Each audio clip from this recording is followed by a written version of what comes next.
오늘 함께 나눌 하나님 말씀은 시편 49편입니다. 시편 49편 전체를 보겠지만 일단 읽는 것은 12절까지만 읽도록 하겠습니다.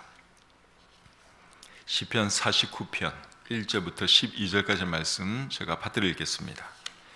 뭇 백성들아 이를 들으라. 세상의 거민들아 모두 귀를 기울이라.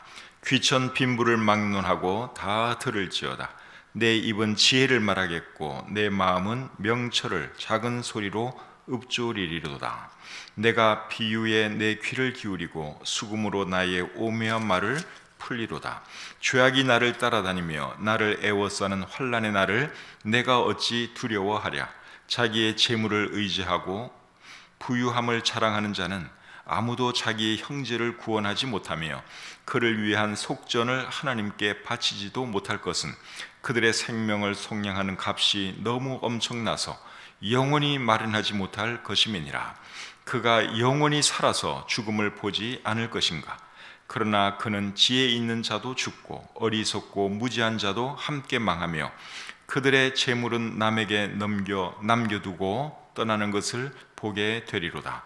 그러나 그들의 속 생각에 그들의 집은 영원히 있고 그들의 거처는 대대에 이르리라 하여 그들의 토지를 자기 이름으로 부르도다.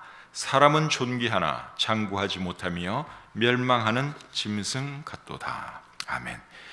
시편 49편 전체를 오늘 살펴보겠지만 읽는 것은 12절까지 읽었습니다.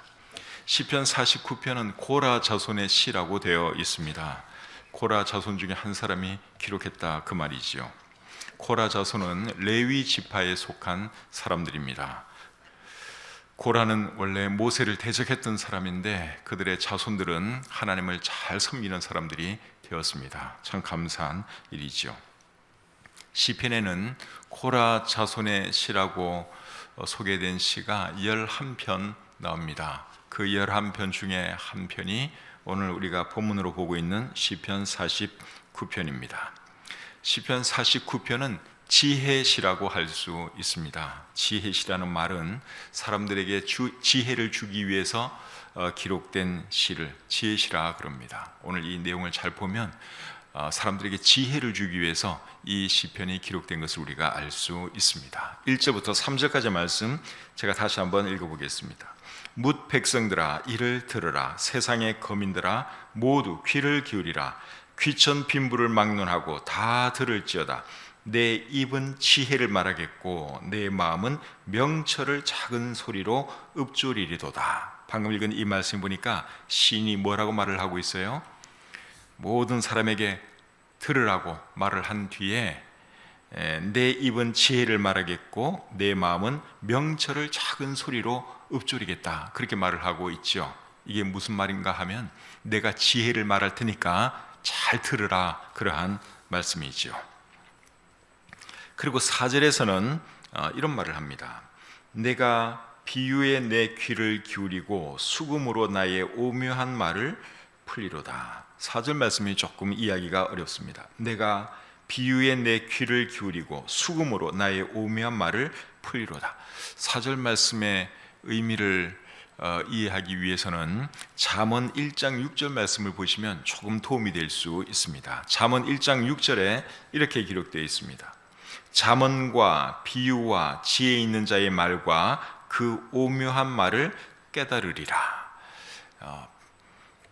4절과 본문 4절과 잠언 1장 6절에 공통적으로 나오는 표현이 뭔가 하면 비유라는 말과 오묘한 말이에요. 여기서 말하는 비유, 오묘한 말은 크게 보면 하나님의 말씀으로 우리가 이해하면 됩니다. 그렇기 때문에 4절 말씀의 의미는 하나님께서 깨닫게 주신 지혜를 내가 알려주겠다 그런 뜻으로 우리가 이해하면 되겠습니다. 하나님께서 이 시인에게 무엇을 깨닫게 해 주셨기에 모든 사람에게 들으라 그렇게 말을 하고 있을까요? 오늘 이 본문의 내용을 잘 한번 살펴보도록 하겠습니다. 5절 6절 말씀 계속 읽겠습니다. 죄악이 나를 따라다니며 나를 애워싸는 환난의 날을 내가 어찌 두려워하랴. 자기의 재물을 의지하고 부유함을 자랑하는 자는, 5절과 6절 말씀은 개역 개정판 성경보다는 표준 세번역 성경으로 읽으면 훨씬 이해하기가 쉽습니다. 오늘 이 본문 말씀을 제가 다 나중에 표준 세번역으로 결국 다 읽을 거예요. 표준 세번역이 이 49편에 대해서는 이해하기 쉽도록 번역을 잘 해놨습니다. 5절과 6절을 표준 세번역으로 제가 읽어드립니다. 나를 비방하는 자들이 나를 애워싸는 그 재난의 날을 내가 어찌 두려워하리요. 자기의 재물을 의지하는 자들과 돈이 많음을 자랑하는 자들을 내가 어찌 두려워하리요. 훨씬 더 이해가 잘 되죠. 영어 NIV 성경과 NASB 성경도 표준 세번역과 같은 뜻으로 번역을 해놨습니다. 그래서 제가 볼 때는 표준 세번역 성경 이 번역이 상당히 정확하게 그 의미를 잘 살려서 번역을 했다고 생각이 듭니다. 5절 6절 말씀 제가 다시 한번 읽겠습니다. 나를 비방하는 자들이 나를 애워싸는 그 재난의 날을 내가 어찌 두려워하리요. 자기의 재물을 의지하는 자들과 돈이 많음을 자랑하는 자들을 내가 어찌 두려워하리요. 이 시인이 이렇게 말하는 것을 보면 돈으로 갑질하려는 사람들이 그의 주위에 있었던 것을 우리가 짐작해 볼 수 있습니다. 여러분, 돈 있는 사람이 갑질을 하면, 특별히 나의 밥줄을 쥐고 있는 사람이 나에게 돈으로 갑질을 한다면 사실 좀 두렵지 않겠습니까? 저 사람이 나 자르면 어떡하지? 이제 나 뭐 먹고 살지? 틀림없이 두려움이 생깁니다. 지금 시인이 그런 비슷한 상황에 처해 있는 것 같습니다. 그래서 하는 말이 이거죠. 나를 비방하는 자들이 나를 애워싸는 그 재난의 날을 내가 어찌 두려워하리요. 자기의 재물을 의지하는 자들과 돈이 많음을 자랑하는 자들을 내가 어찌 무서워하리요. 이렇게 말하는 것을 보면 사실은 그런 상황에 있는 것을 우리가 볼 수 있습니다. 근데 이분이 워낙 믿음이 뛰어난 분이기 때문에 나는 두려워하지 않는다 그렇게 말을 하지만 사실은 보통 사람들은 두려워할 수밖에 없는 그런 상황에 이 시인이 처해져 있는 것이죠. 이런 상황 속에서 이 시인이 돈과 관련해서 중요한 몇 가지 사실을 우리에게 말해줍니다. 오늘 이 본문은 돈에 대한 내용이에요. 자, 돈에 대해서 어떤 말을 해주느냐? 첫 번째는 돈이 아무리 많아도 목숨을 살 수는 없다, 그 말을 합니다. 7절부터 9절 말씀 읽겠습니다. 아무도 자기의 형제를 구원하지 못하며 그를 위한 속전을 하나님께 바치지 못할 것은 그들의 생명을 속량하는 값이 너무 엄청나서 영원히 마련하지 못할 것임이니라. 그가 영원히 살아서 죽음을 보지 않을 것인가. 이 말씀도 표준 세번역으로 제가 읽어드리겠습니다. 한번 잘 들어보세요. 아무리 갚으라 하여도 사람은 자기의 생명을 속량하지 못하는 법, 하나님께 속전을 지불하고 생명을 속량할 사람은 아무도 없다. 생명을 속량하는 값은 너무나 엄청난 것이어서 아무리 벌어도 마련할 수 없는 것, 무덤에도 들어가지 않고 영원히 살지 않고서야 어찌 속전을 마련할 수 있으랴. 그래서 7절부터 9절까지 말씀이 우리에게 하는 말은 돈이 아무리 많아도 목숨을 살 수는 없다, 그거예요. 돈이 아무리 많아도 사실 목숨 살 수 없죠. 그 말 지금 하고 있습니다. 두 번째로 이 시인이 하는 말은 집과 토지를 자기 이름으로 등기해놔도 죽으면 남의 것이 된다, 그 말하고 있습니다. 10절 11절 보겠습니다. 그러나 그는 지혜 있는 자도 죽고 어리석고 무지한 자도 함께 망하며 그들의 재물은 남에게 남겨두고 떠나는 것을 보게 되리로다. 그러나 그들의 속생각에 그들의 집은 영원히 있고 그들의 거처는 대대에 이르리라 하여 그들의 토지를 자기 이름으로 부르도다. 이 말씀도 표준 세번역으로 또 있습니다. 누구나 볼 수 있다. 지혜 있는 사람도 죽고 어리석은 자나 우둔한 자도 모두 다 죽는 것을, 평생 모은 재산마저 남에게 모두 주고 떠나가지 않는가. 사람들이 땅을 차지하여 제 이름으로 등기를 해 두어서도 그들의 영원한 집, 그들이 영원히 머물 곳은 오직 무덤뿐이다. 우리가 집을 자기 이름으로 해놓고 땅도 자기 이름으로 해놓고 다 그렇게 살잖아요. 그래서 그게 마치 영원히 자기 것인 걸로 생각을 하는데, 착각을 하는 건데, 여러분, 이 세상에 영원한 것 없습니다. 아무리 내 이름으로 등기해놔도 그 집 내 거 아닙니다. 죽는 순간 그 남의 거 되는 거예요. 땅도 마찬가지입니다. 그래서 두 번째로 하는 말은 집과 토지를 자기 이름으로 등기해 놔도 죽으면 남의 것이 된다. 이 시인이 지금 그걸 우리에게 말하고 있는 거예요. 세 번째입니다. 세 번째로 하는 말은 돈을 의지하고 살아가는 사람은 멸망하는 짐승 같을 뿐이다. 그 말을 합니다. 12절부터 14절 보겠습니다. 사람은 존귀하나 장구하지 못하며 멸망하는 짐승 같도다. 이것이 바로 어리석은 자들의 길이며 그들의 말을 기뻐하는 자들의 종말이로다.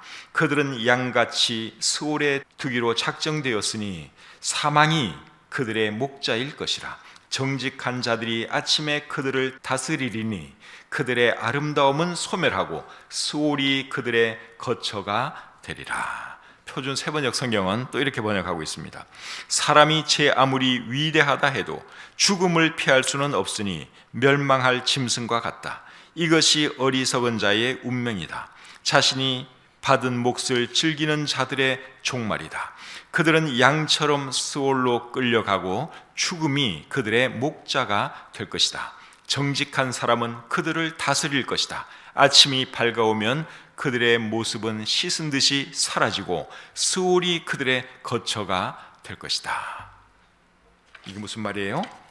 돈을 의지하고 살아가는 사람은 결국 멸망하는 짐승 같을 뿐이다. 그러한 말이죠. 죽음이 그들의 목자라 그랬어요. 죽음을 따라가는 거예요. 양이 도살장에 끌려가는 것처럼 어리석은 사람들은, 돈만 바라보고 살아가는 사람들은 죽음이 그들의 목자가 되어서 그들을 끌고 간다. 그렇게 말을 하고 있는 것이죠. 아침이 밝아오면 그들의 모습은 씻은 듯이 사라지고 스올이 그들의 거처가 될 것이다. 그렇게 말을 했는데 스올이라고 하는 것은 무덤, 죽음, 그러한 뜻입니다.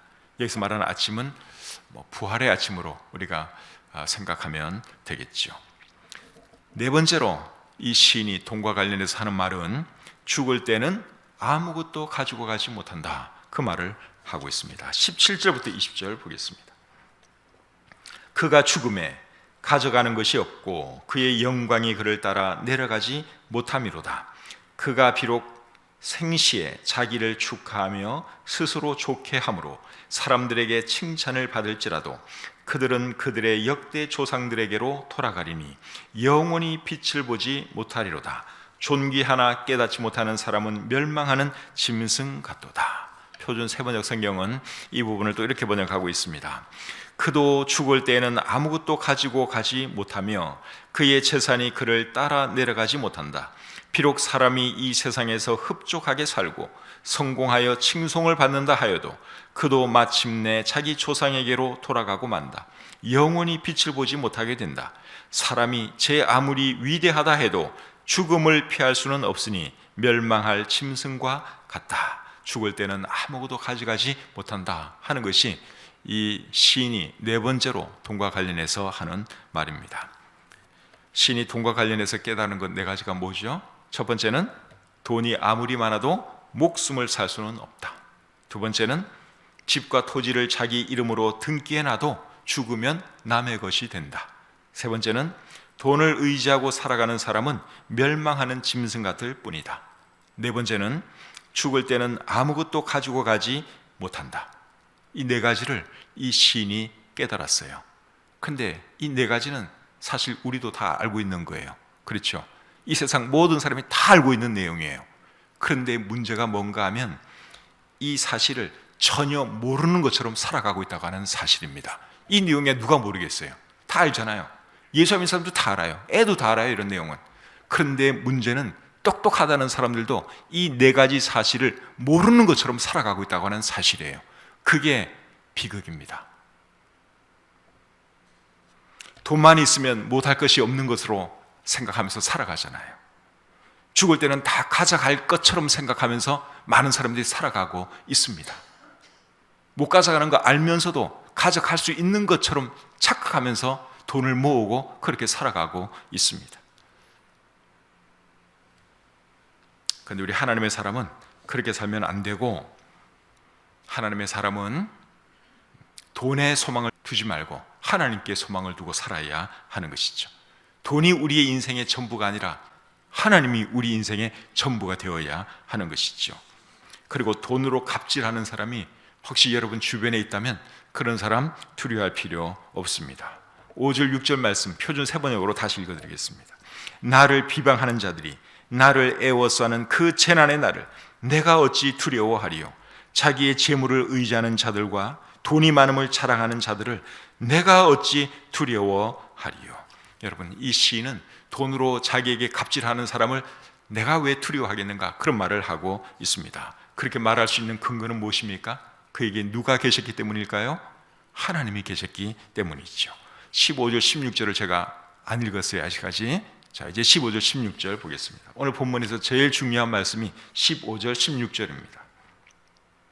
그러나 하나님은 나를 영접하시리니 이러므로 내 영혼을 수월의 권세에서 건져내시리로다. 사람이 치부하여 그의 집에 영광이 더할 때에 너는 두려워하지 말지어다. 표준 세번역은 이 부분이 또 이렇게 되어 있습니다. 그러나 하나님은 분명히 내 목숨을 건져주시며 스올의 세력에서 나를 건져주신다. 어떤 사람이 부자가 되더라도 그 집에 재산이 늘어나더라도 너는 스스로 초라해지지 말아라. 돈 있는 사람에게 혹시 갑질당하고 있는 분 계십니까? 그런 분 계시면 이 말씀 잘 기억하십시오. 너는 스스로 초라해지지 말아라. 돈 없어서 기죽고 있는 분 계시면 15절 16절 말씀 잘 기억하시기를 바랍니다. 표준 세번역 성경으로 15절 16절 다시 읽어드리겠습니다. 그러나 하나님은 분명히 내 목숨을 건져주시며 스올의 세력에서 나를 건져주신다. 어떤 사람이 부자가 되더라도 그 집에 재산이 늘어나더라도 너는 초라해지지 말아라. 여러분, 우리 돈 없다고 기죽지 마시기를 바랍니다. 우리에게는 하나님이 계십니다. 하나님 계신 사람은 모든 것을 소유한 사람이에요. 이 세상에서 제일 부자가 하나님 모시고 살아가는 사람인 줄 믿습니다. 그리고 돈이 있으면 어떻게 살아야 되겠습니까? 돈이 있으면 어떻게 살아야 되느냐? 하나님의 청지기로서 하나님 기뻐하시는 곳에 우리의 돈을 사용하면서 살아야 하는 것이죠. 디모데전서 6장 17절부터 19절 말씀 제가 읽어드리겠습니다. 네가 이 세대에서 부한 자들을 명하여 마음을 높이지 말고 정함이 없는 재물에 소망을 두지 말고 오직 우리에게 모든 것을 후히 주사 누리게 하시는 하나님께 두며 선을 행하고 선한 사업을 많이 하고 나누어 주기를 좋아하며 너그러운 자가 되게 하라. 이것이 장래에 자기를 위하여 좋은 터를 쌓아 참된 생명을 취하는 것이니라. 자, 여기 보면 돈 많은 사람들에게 뭐라고 말씀하고 있는가 하면 선을 행하고 선한 사업 많이 하고 나누어 주기를 좋아하며 너그러운 자가 되라. 그렇게 말을 하고 있습니다. 하나님께서 우리에게 돈을 많이 주셨다면 그 돈은 우리 혼자 잘 먹고 잘 살라고 주신 것이 아니라 선한 일 많이 하고 어려운 사람들 도와주고 복음 전파하고 하나님 나라 확장하는 일에 쓰라고 하나님께서 우리에게 돈을 맡겨 주신 것입니다. 그것을 늘 기억하면서 정말 하나님 기뻐하시는 그런 곳에 우리의 재물을 사용하면서 살아야 합니다. 마태복음 6장 19절부터 21절에는 또 이런 말씀이 있습니다. 예수님께서 하신 말씀이에요. 너희를 위하여 보물을 땅에 쌓아두지 말라. 거기는 좀과 동록이 하며 도둑이 구멍을 뚫고 도둑질하느니라. 오직 너희를 위하여 보물을 하늘에 쌓아두라. 거기는 좀이나 동록이 해하지 못하며 도둑이 구멍을 뚫지도 못하고 도둑질도 못하느니라. 내 보물 있는 그곳에는 내 마음도 있느니라. 우리의 보물을 어디에 쌓아두라 그랬습니까? 하늘에. 돈은 여러분 죽을 때는 못 가져가요. 그런데 살았을 때 하늘에 쌓아둘 수는 있습니다. 죽을 때는 못 가져가요. 근데 살았을 때는 하늘에 보낼 수가 있습니다. 예금해 놓을 수 있습니다. 그래서 우리가 여러분 돈 자꾸만 모으기만 하고 쌓아놓고만 살려고 하지 마시고 살았을 때 좋은 일 하세요. 그 하나님께 예금하는 겁니다. 또 잠언 19장 17절에 보시면 이런 말이 있죠. 가난한 자를 불쌍히 여기는 것은 여호와께 구워드리는 것이니 그의 선행을 갚아 주시리라. 어려운 사람들에게 돈 이렇게 주면 우리가 구호하면 그거는 하나님께 구워주는 거라 그랬어요. 하나님이 갚아주세요. 가난한 그 사람이 나에게 못 갚을 수 있어요.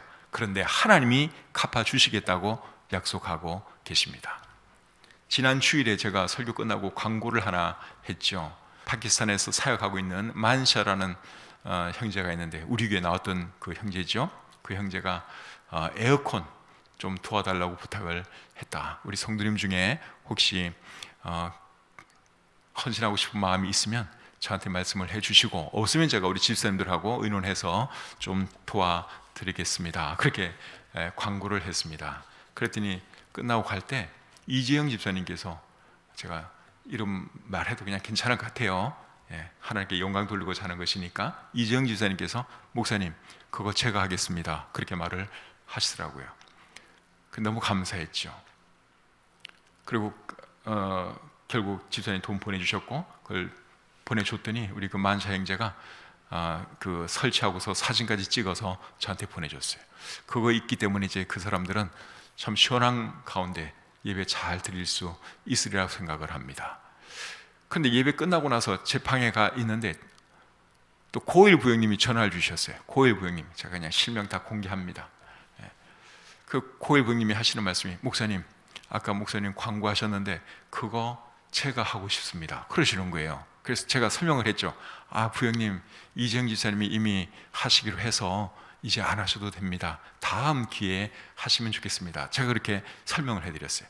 근데 그 고일 부형님이 자기가 그렇게 하기로 마음먹은 이유가 뭔가 하면, 제가 몇 주 전에 이런 제목의 설교를 했죠. 너는 집을 정리하라. 여러분 그 설교 기억나십니까? 너는 집을 정리하라. 제가 최근에 했던 설교 중에서 제일 제 마음에 드는 설교가 사실은 그 설교예요. 근데 그 설교를 듣고 우리 고일 부형님이 엄청 감명을 받았다는 거예요. 그 집으로 돌아가서 정말 목사님이 설교한 대로 자기가 정리하기 시작했다는 거예요. 불필요한 것들, 필요 없는 사진들도 다 정리하고, 진짜 다 정리하기 시작했대요. 그러면서 그 차에 목사님이 그렇게 말씀하시니까 제가 그 만샤 형제에게 에어컨 제가 선물하기를 원합니다, 그렇게 말을 하는 거예요. 너무 고맙더라고요. 이재영 집사님도 고맙고 고일 부형님도 고맙고. 그렇게 돈을 쓰는 겁니다. 그게 하늘에 내 돈을 예금하는 거예요. 내 보물을 하늘에 쌓아 두는 것입니다.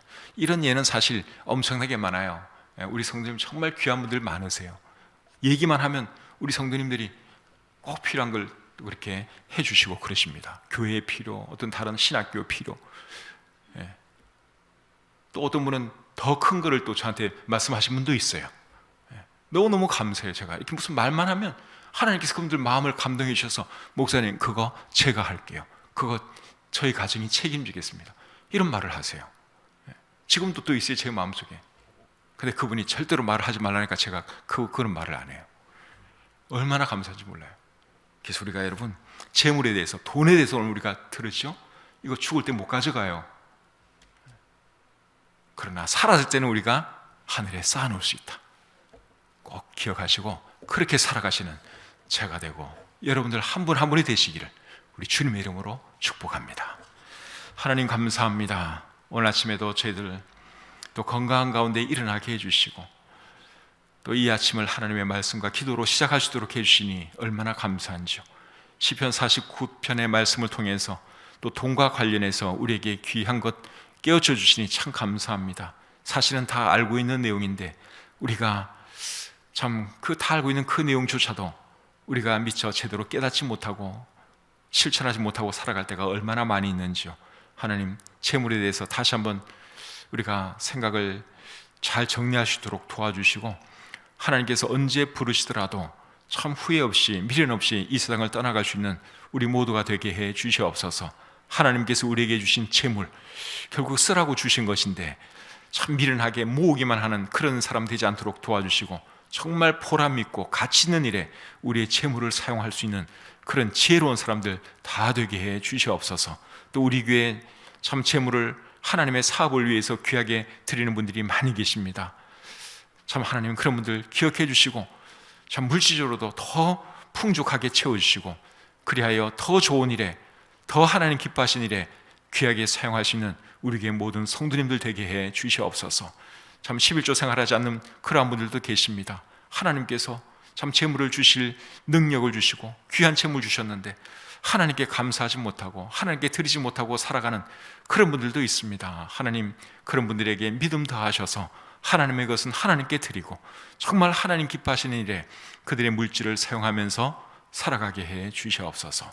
제게 주신 귀한 말씀을 감사드리며 예수님의 이름으로 기도드립니다. 아멘.